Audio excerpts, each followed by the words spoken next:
আমাদের বাংলাদেশের প্রধানমন্ত্রী এবং বাংলাদেশের শিক্ষামন্ত্রী বলেছেন জাতির পিতা সম্পর্কে যাদের যে ইতিহাস জানা আছে সেটা প্রকাশ করো।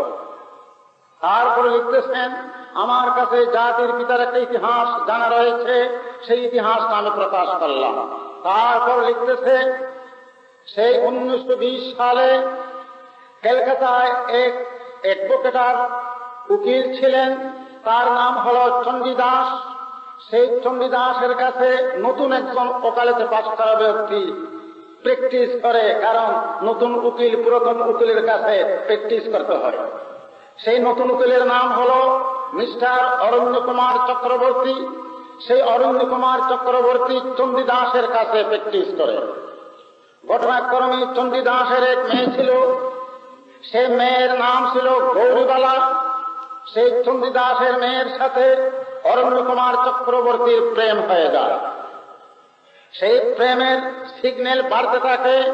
শেষ পর্যন্ত অরণ্য কুমার চক্রবর্তী সেই গৌরবালার সাথে অবৈধ মিলন করে।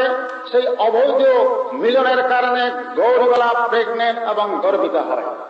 সেই গৌরবালার থেকে 1923 সনে একটা সন্তান জন্মলাভ করল। সেই সন্তানের নাম রাখল দেবদাস চক্রবর্তী। এইবার চণ্ডীদাস উদ্বিগ্ন হয়ে পড়লেন, চিন্তিত হয়ে পড়লেন, আমার মেয়ে গৌরীবালা আবার নাতি দেবদাস চক্রবর্তীকে আমি কোথায় নেব? আমি তো সমাজে অপমানিত হচ্ছি, লজ্জায় কারো কাছে আমি চেহারা দেখাতে পারি না। সেই চণ্ডীদাসের এক মোহরি ছিল, সেই মোহরির নাম হলো লুৎফুর রহমান, মুসলমান মোহরি। সেই মোহরিকে দেখে বলল, বাবা তোমাকে কিছু টাকা পয়সা দেওয়া হবে, তুমি প্রয়োজন আমার মেয়েকে মুসলমান বানাইয়া, নাতিকেও মুসলমান বানাইয়া তুমি বিবাহ করো। লুৎফুর রহমান তাদের রাজি হলো। সেই কলকাতা আদালতে 1923 সনে 11 নভেম্বর 110 নম্বর এফিডেভিট মূলে সেই লুৎফুর রহমান গৌরীবালাকে শাদী করল এবং এফিডেভিট করার সময় গৌরীবালার নাম বদলে রাখলো সায়রা খাতুন, এবং দেবদাস চক্রবর্তীতে যার সন্তান তার নাম বদলে রাখলো শেখ মুজিবুর রহমান। এই যে একটা কাগজ প্রকাশ করা হয়েছে, এটার জন্য আমি প্রতিবাদ জানাই।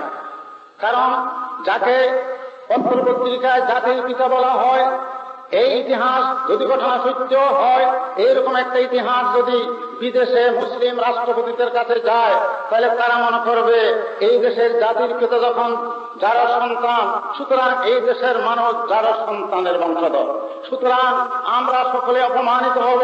এই কাগজ সম্পর্কে আমি